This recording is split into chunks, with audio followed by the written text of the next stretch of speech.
Dongeng Dajjal.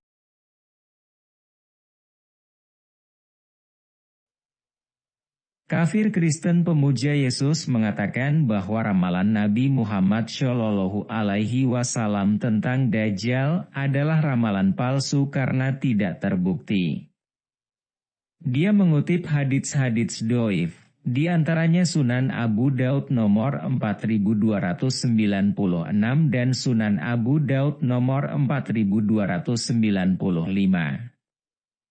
Pada hadits-hadits ini disebutkan bahwa penaklukan Konstantinopel jaraknya 6 tahun, lalu Dajjal keluar pada awal tahun ke-7. Sedangkan penaklukan Konstantinopel menurutnya sudah terjadi 600 tahun yang lalu, yaitu ketika Muhammad Al-Fatih berhasil menaklukkan kota Konstantinopel, tetapi Dajjal belum juga datang. Jadi katanya itu membuktikan kalau Nabi Muhammad Shallallahu Alaihi Wasallam adalah peramal palsu. Menganggap penaklukan Konstantinopel yang disebut dalam hadits telah terjadi di masa Muhammad Al-Fatih 600 tahun yang lalu adalah keliru. Karena menurut hadis yang syahih, pasukan yang memerangi Konstantinopel adalah 70.000 orang dari keturunan Bani Ishaq, sementara Muhammad Al-Fatih menaklukkan Konstantinopel dengan 150.000 pasukan dan mereka bukan Bani Ishaq. Dalam hadis ini juga disebutkan Konstantinopel tidak ditaklukkan dengan senjata seperti pedang dan panah, tetapi ditaklukkan dengan ucapan tahlil dan takbir. Sementara penaklukan yang dilakukan oleh Muhammad Al-Fatih 600 tahun yang lalu menggunakan berbagai senjata seperti senapan dan meriam. Jadi singkatnya penaklukan Konstantinopel oleh Muhammad Al-Fatih bukan penaklukan yang dimaksud dalam hadis. Hadis ini sebenarnya sudah dikutip oleh kafir Kristen pemuja Yesus, tapi karena hatinya sudah tertutupi oleh kekafiran, maka yang ada hanya penyangkalan. Dengan mengatakan bahwa hadis ini adalah bukti ramalan palsu Nabi Muhammad Shallallahu Alaihi Wasallam, karena Muhammad Al-Fatih 600 tahun yang lalu menaklukkan Konstantinopel dengan senjata, bukan dengan ucapan tahlil dan takbir. Dibalik sama dia. Seperti orang mengukur kayu dengan penggaris, merasa kayunya kepanjangan, penggarisnya justru yang dipotong. Keterangan dalam hadis tersebut merupakan peristiwa masa depan yang masih belum terpenuhi. Disebutkannya nama Konstantinopel dan Romawi karena orang-orang di zaman itu lebih mengenal negeri itu dengan nama Konstantinopel dan Romawi. Jadi tidak bisa dikatakan Konstantinopel dan Romawi hancur ratusan tahun yang lalu, kemudian dianggap ramalan Rasulullah Shallallahu Alaihi Wasallam tidak terbukti. Demikian juga dengan benteng yang runtuh dengan kalimat tahlil dan takbir. Kalau sekarang memang tidak ada benteng yang berdiri di sana, tetapi bukan berarti benteng-benteng itu tidak akan dibangun kembali di masa yang akan datang.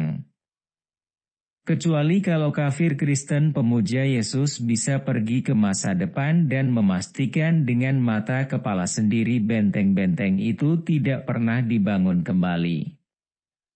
Di zaman modern ini perang sudah tidak menggunakan pedang dan panah, tetapi sudah menggunakan peralatan tempur canggih. Sementara itu peperangan akhir zaman yang disebut dalam hadis masih menggunakan pedang dan panah, ini juga yang menjadi alasan kafir Kristen pemuja Yesus menganggap ramalan Nabi Muhammad Shallallahu Alaihi Wasallam tentang perang akhir zaman adalah ramalan palsu. Di zaman modern ini memang perang sudah tidak menggunakan pedang dan panah, tetapi sudah menggunakan peralatan tempur canggih. Tetapi tidak menutup kemungkinan di masa depan, manusia akan kembali menggunakan pedang dan panah untuk berperang. Rupanya kafir Kristen ini tidak tahu kalau Louis Lord Mountbatten dan Albert Einstein memprediksi Perang Dunia Ketiga akan terjadi dengan tanpa teknologi. Louis Lord Mountbatten mengatakan, jika Perang Dunia Ketiga adalah berjuang dengan senjata nuklir, yang keempat akan diperjuangkan dengan busur dan anak panah. Albert Einstein mengatakan, saya tidak tahu dengan apa senjata Perang Dunia Ketiga akan diperjuangkan, tetapi Perang Dunia Keempat akan diperjuangkan dengan kayu dan batu. Sudah saya jawab segala tuduhan kafir Kristen pemuja Yesus. Sekarang kita bahas nubuat Yesus yang terdapat dalam Injil Kristen. Perhatikan 2 ayat berikut. Apabila mereka menganiaya kamu dalam kota yang satu, larilah ke kota yang lain, karena aku berkata kepadamu, sesungguhnya sebelum kamu selesai mengunjungi kota-kota Israel, Anak Manusia sudah datang. Matius pasal 10 ayat 23. Aku berkata kepadamu, sesungguhnya di antara orang yang hadir di sini ada yang tidak akan mati sebelum mereka melihat Anak Manusia datang sebagai Raja dalam kerajaannya. Matius pasal 16 ayat 28. Dalam Matius pasal 10 ayat 23, Yesus berkata bahwa dirinya akan datang sebelum murid-muridnya selesai mengunjungi kota-kota Israel. Tetapi setelah murid-murid Yesus telah selesai mengunjungi kota-kota Israel, bahkan sampai mereka semua mati 2000 tahun yang lalu, Yesus juga tidak kunjung muncul.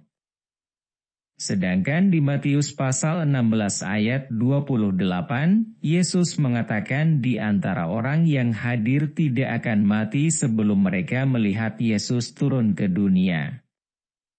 Tetapi setelah mereka semua mati 2000 tahun yang lalu, Yesus belum juga turun dari sorga.